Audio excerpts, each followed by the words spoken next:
Hello and welcome to this special interview for Adani Watch. AdaniWatch.org is a portal set up by the Bob Brown Foundation, which is based in Hobart, Tasmania, Australia. I am Paranjoy Guha Thakurta. I'm a journalist and I'm sitting in a hotel room in Bengaluru, Karnataka, in southern India. And with me online, I have activist and economist Prasenjit Bose. He's based in Kolkata in eastern India. And he has been very, very closely tracking recent developments concerning the Adani Group of companies. Thank you very much, Prasenjit, for giving us your time. Thank you, Paranjoy, for having me. Let's start with a little bit of a background. After the first Hindenburg research report came out in January of 2023, there was a big hue and cry after that. Hindenburg Research is a New York-based short-selling firm. And they came out with this report with a sensational headline. They described what was going on in India's Adani Group as the biggest corporate con in corporate history. The Adani Group is headed by Gautam Adani. He's one of the world's richest men. At the time that report came out, he was considered to be the world's third richest man. Currently, he's considered to be India's richest man, Asia's richest man, and he's also considered to be very, very close to Prime Minister Narendra Modi. So all this happened in January 2023. We are more than 18 months down the line. Elections have been conducted, and on the 10th of August, Hindenburg Research came out with another report pointing out that making very, very serious allegations concerning the chairperson of the Securities and Exchange Board of India, or SEBI. SEBI is India's regulator of India's financial markets, its capital markets, and the kind of allegations that were leveled against the current chairperson of SEBI, Madhavi Puri Buch, are unprecedented. Madhavi Puri Buch is the first woman to head SEBI. She's the first person from the private sector to head this regulatory authority. And she's also the first person who does not belong to the civil service. She's not a bureaucrat. As I just mentioned, she comes from the public sector, and she's the first person who does not belong to the Indian Administrative Service who's heading India's regulatory authority, the regulatory authority for India's financial markets. Immediately after the second Hindenburg research report came, she came up with, there were two responses, one by her and her husband, and another by SEBI itself, but that was unsigned.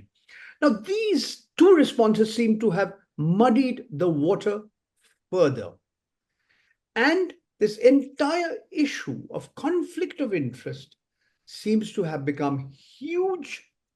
The opposition party, the Indian National Congress, has held a series of media conferences where pointing out various corporate entities and corporate groups with which she has been associated. We are going to discuss the details, and there's been a clamor for her resignation.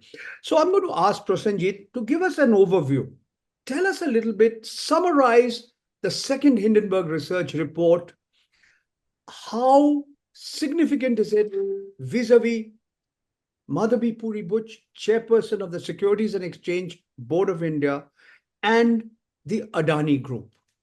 Well, it has just been about a month that the second Hindenburg report on the Indian securities market and the Adani Group came out.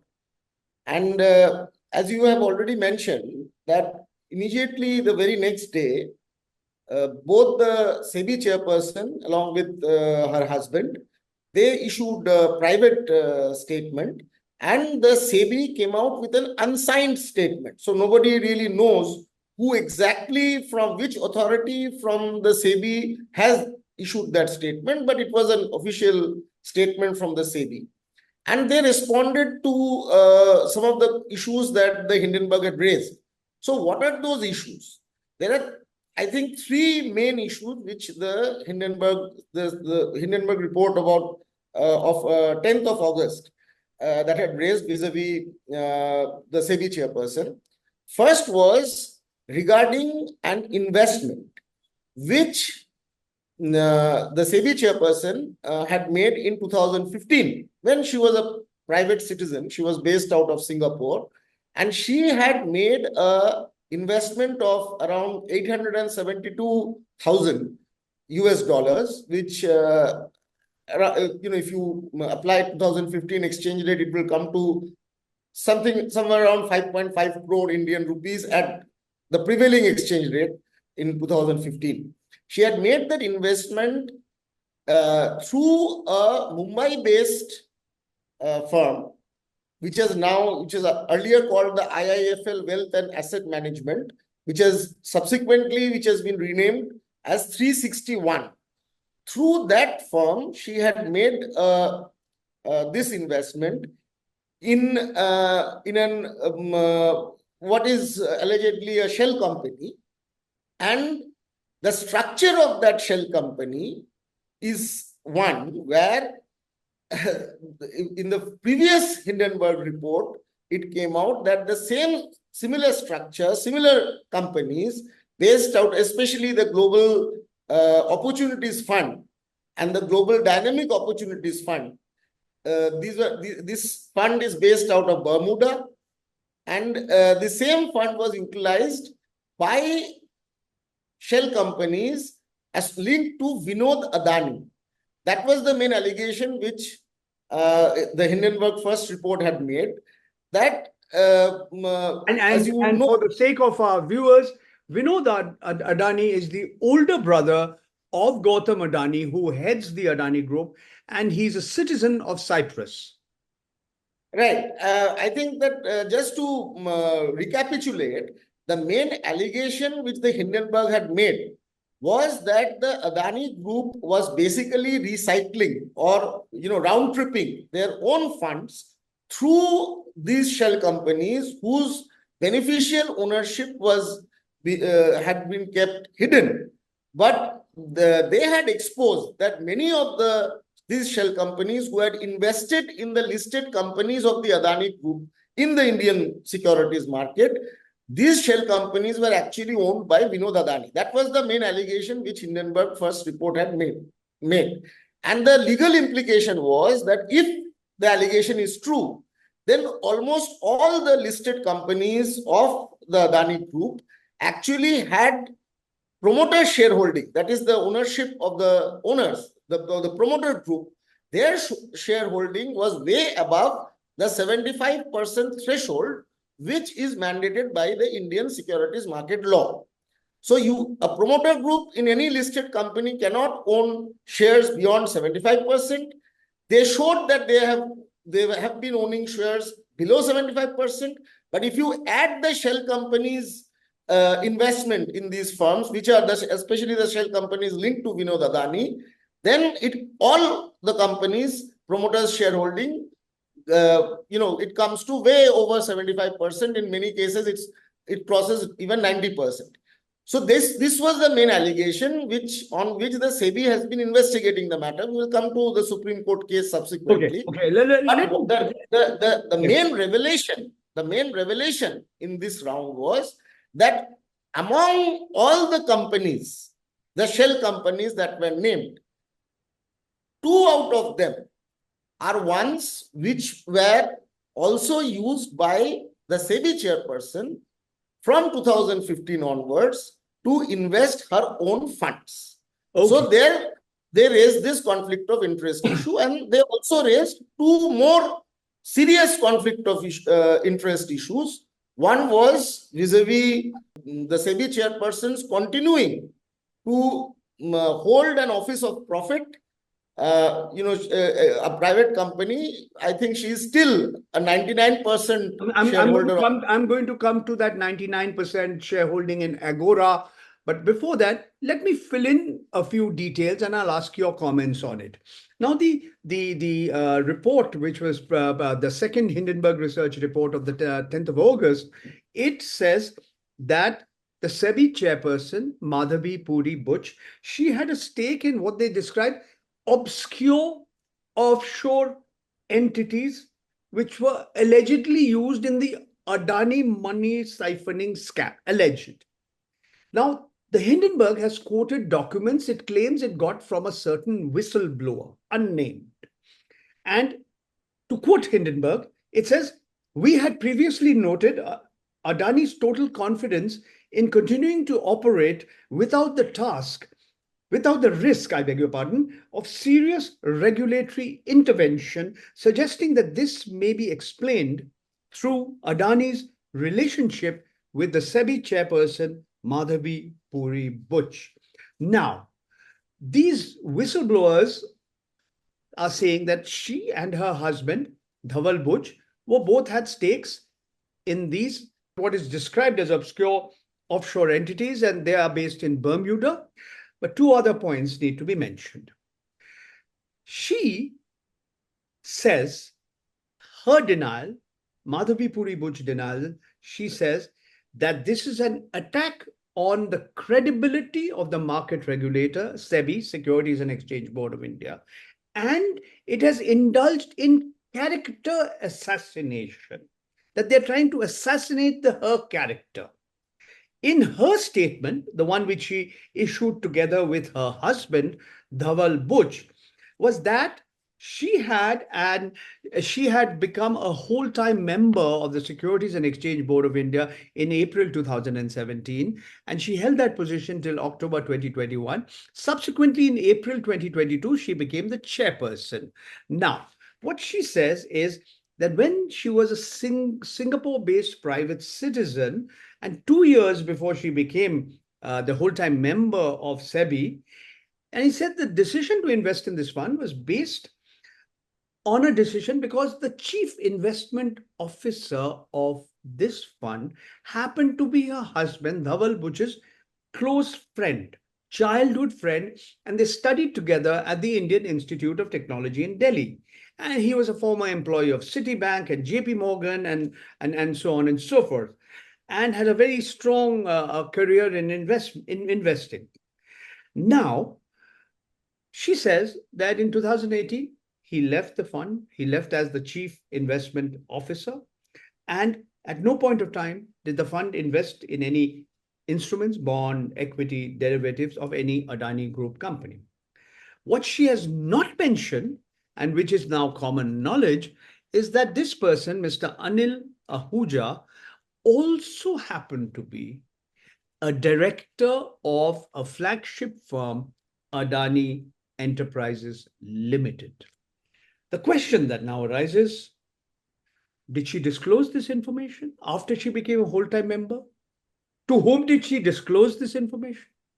And in matters concerning the Adani Group, did she recuse herself from the proceedings when these cases were being investigated by SEBI? Yes, your views.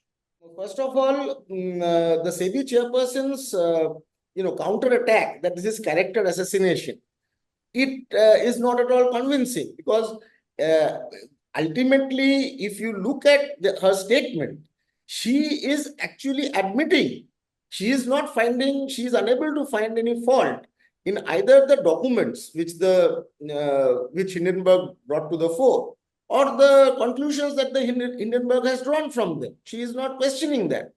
In fact, she is admitting it.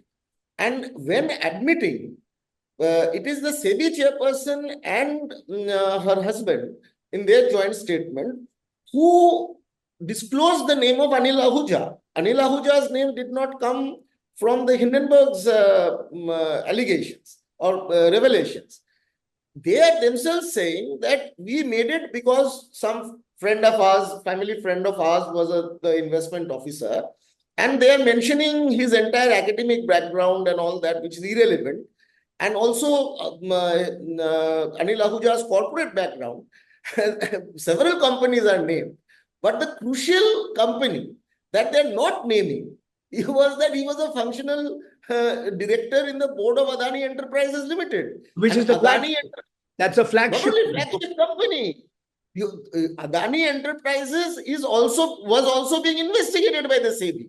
So that is where the whole thing comes. And I think that the more serious concern regarding this is not only a conflict of interest vis-a-vis the SEBI chairperson herself, as chairperson, but the fact that, as you mentioned, that she was a whole-time member since April 2017. Now, if we look at the entire Adani case, the expert committee, which is the Supreme Court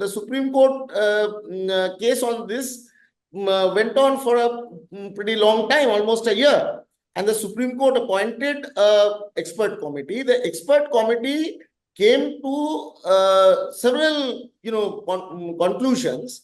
But the relevant ones were that the SEBI had made certain crucial amendments to its. Yes, I want you to explain this.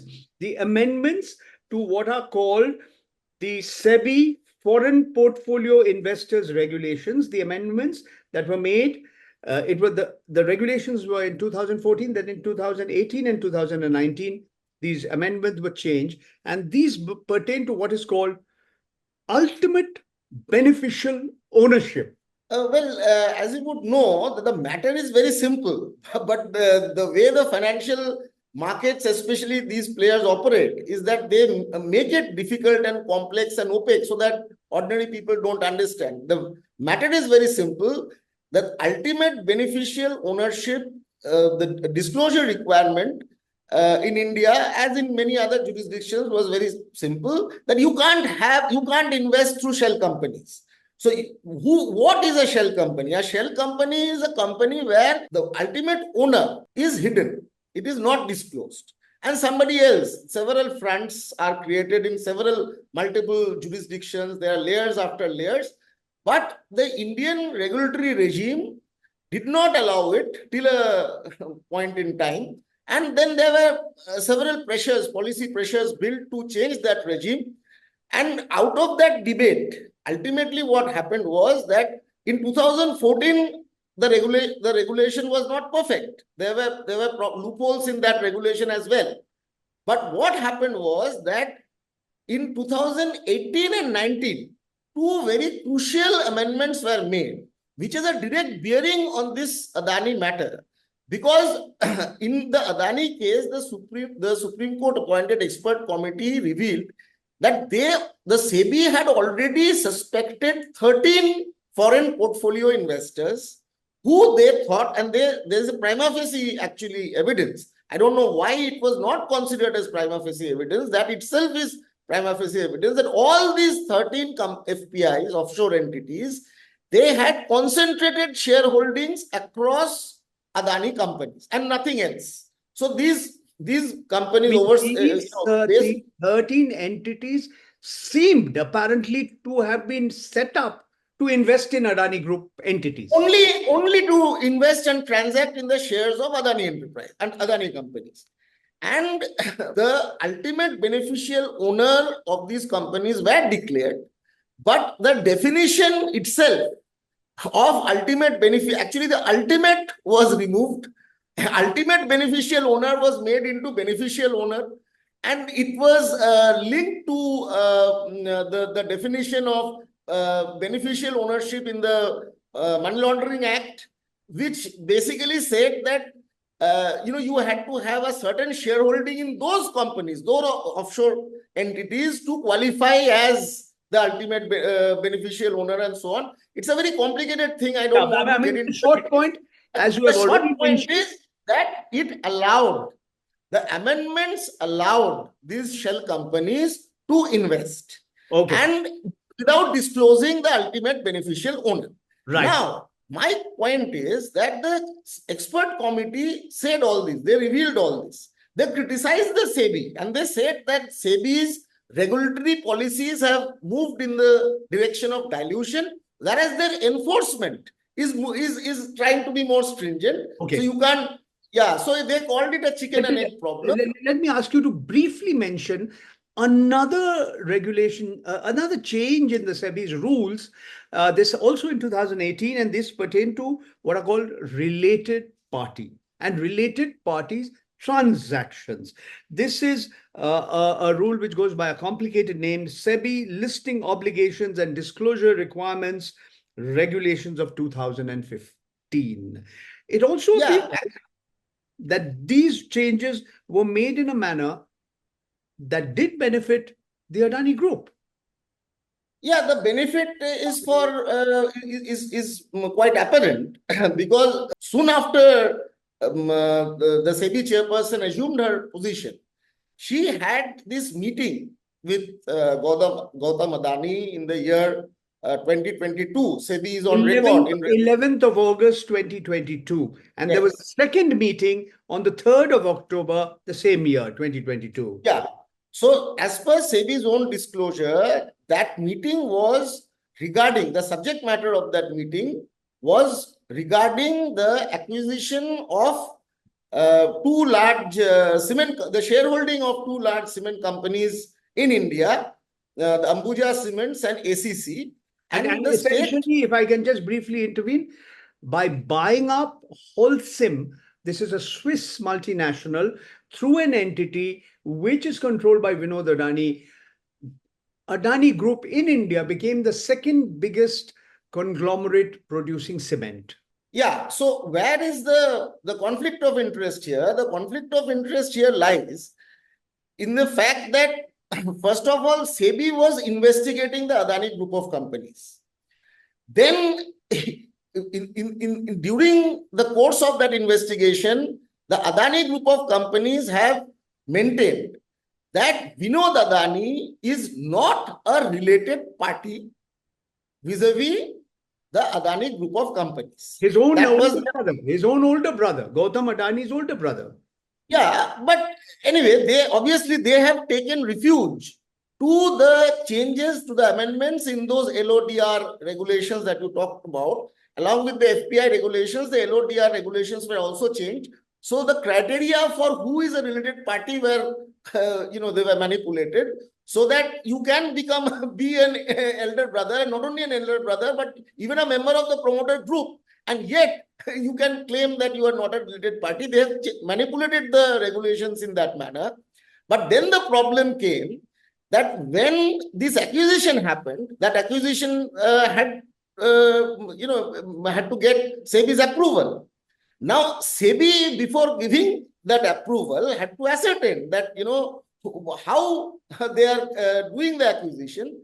And it was revealed that the acquisition was done through a layer of offshore entities, but the Adanis had to disclose that the ultimate beneficial owner of the companies in the case of the ACC and Ambuja Cements acquisition was Vinod Shantilal Adani. Now, this was a contradiction because the same regulator in one case is accepting the fact that Vinod Shantilal Adani is a part of the Adani promoter group because he is acquiring stakes on behalf of the Adani promoter group in two companies, and those stakes are worth millions of dollars. But on the other hand, in other matters pending before SEBI in investigations, the Adani Group is claiming that he is not a related party. So this is a huge contradiction. And I think that the SEBI chairperson had to be grilled by the expert committee. I think that had they known whether she had also made an investment through these offshore funds. Let me come to the Supreme Court and the expert committee. What are the facts? Yeah. The Hindenburg research report, the first report comes out in January 2023. After that, the Supreme Court takes cognizance of the matter, sets up this expert committee. I'm going to come to that expert committee also. The expert committee prepares a report. Then SEBI responds to that report. And finally, in the investigation into the Adani company that started much before that. The Directorate of Revenue Intelligence had issued show cause notices even before Mr. Narendra Modi had assumed had become the Prime Minister of India in May 2014. Be that as it may, what we saw was that the Supreme Court of India told SEBI that please complete your probe, please complete your investigation. There were 24 investigations by April 2024. We are today in September of 2024, and as per SEBI's statement issued on the 11th of August 2024, the one probe is still to be completed. It is supposed to be close to completion. I have one more question about the expert committee, but what do you have to first say about the timeline and what many consider to be somewhat or rather tardy manner in which SEBI has been conducting its probe? Because the Supreme Court, you must remember, the demand was made that you should have an independent inquiry, either by the Central Bureau of Investigation, which is supposed to be India's premier police investigating agency, or by a Supreme Court appointed special investigation team. Supreme Court said, no, SEBI will do it. But we are seeing how long it is taking for SEBI to complete its probe. I think that timeline is only one of the issues. My assessment after this latest revelation vis-a-vis the SEBI chairperson is that both the expert committee findings and the Supreme Court order, which was based on that expert committee findings, I think that entire judgment has become untenable. Because what did the expert committee say? The expert committee said that there are several problems. Yes, there are 13 FPIs which are being suspected, but the way SEBI has actually manipulated its own regulations over the years, they will not be able to establish, and that is precisely what has happened. And yet, the expert committee said that prima facie, we can't say that there is regulatory failure. Now, you are manipulating your own regulations, you are unable to complete an investigation, then what more proved evidence do you need to establish regulatory failure? Okay. But the Supreme Court drew conclusion from that and said that since it cannot be established that there has been regulatory failure, therefore we are giving more time to SEBI. They had said preferably 3 months in January 2024. As you are saying, now it's September 2024, and still the main probe, which is on that 75%, the breach of that 75% threshold, that probe is not yet to be complete. And the point is that it will never be completed because the further questions which these revelations have brought to the fore is that did the expert committee know that from 2017, when the current SEBI chairperson was also a whole-time member, when all these regulations were being changed? Okay. My point is that what was Madhavi Puri Buch's role in those regulatory changes? That itself needs to be proved. We need, and the opposition says that they need a joint parliamentary committee, and the government has so far not accepted that demand. There's talk about whether it should be taken up by another parliamentary committee. Again, we are not very sure.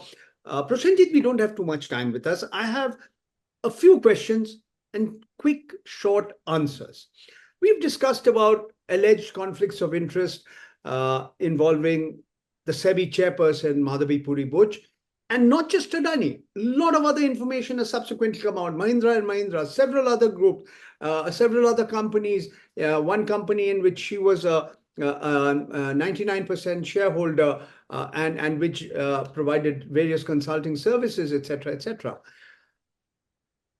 One of the members of that Supreme Court appointed expert committee was K.V. Kamath, who happened to be heading ICICI Bank, that is formerly known as the Industrial Credit and Investment Corporation of India. It is one of India's biggest private banks.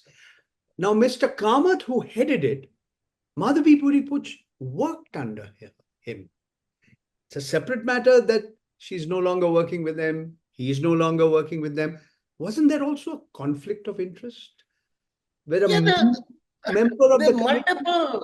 There are multiple issues here, but as you said that, because the ICICI is a different thing altogether, because she had those ESOPs from ICICI, and Employee stock option plan. yeah, exactly. And they were for 10 years. They could be redeemed after 10 years. So that itself raises several questions.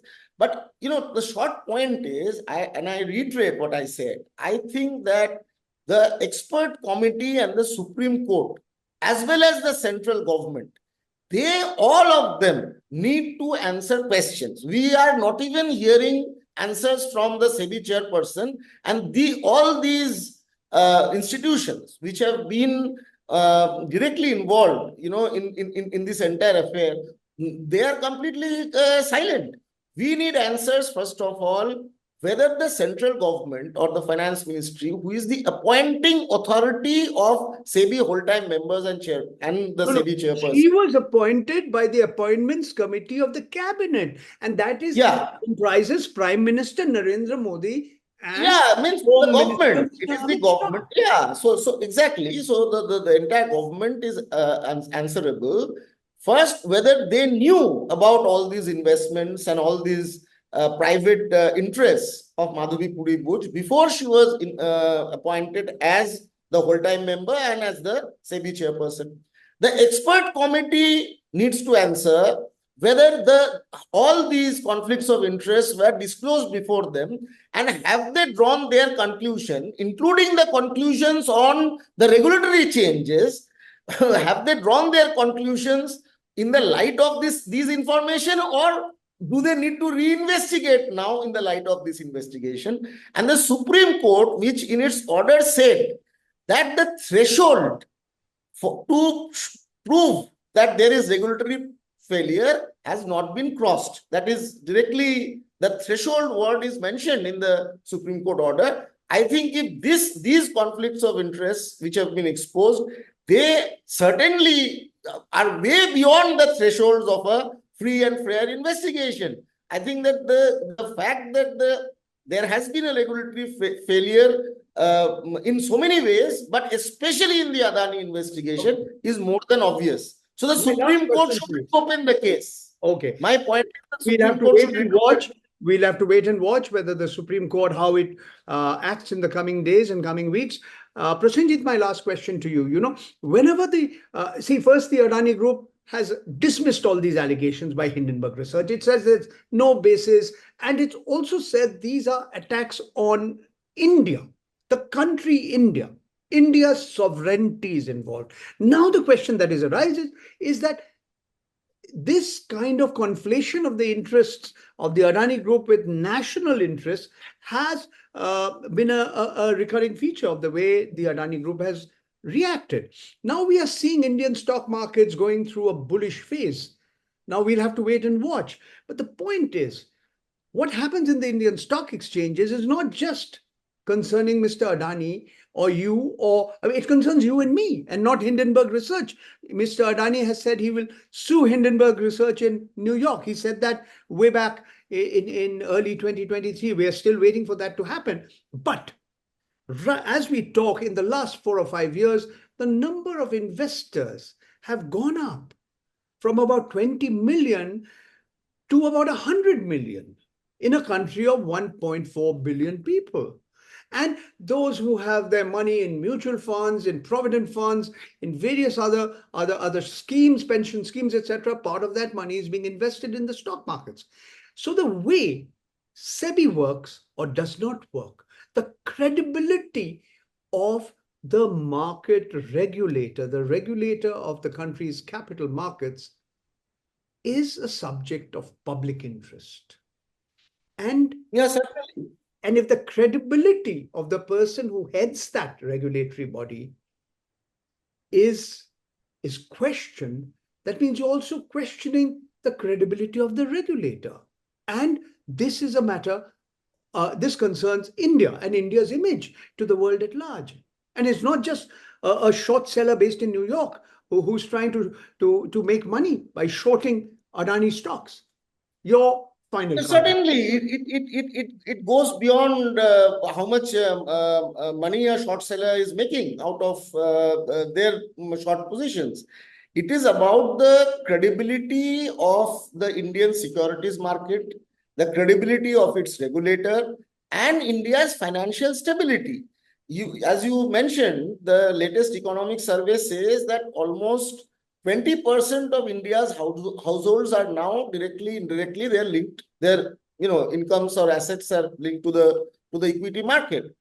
Now, with the kind of the allegations which came vis-a-vis the Adani Group of companies, if that is proven, then it itself will actually erode the credibility of both the regulator and the integrity of the India's security market in a very big way. Prasenjit, I have to end here. We've just run out of time. Thank you very much for analyzing in detail the implications of the new Hindenburg research report on the Adani Group and the credibility of India's regulator of the financial markets, the Securities and Exchange Board of India, and its chairperson, Madhavi Puri Butch. Thank you very much for being with us on this special interview.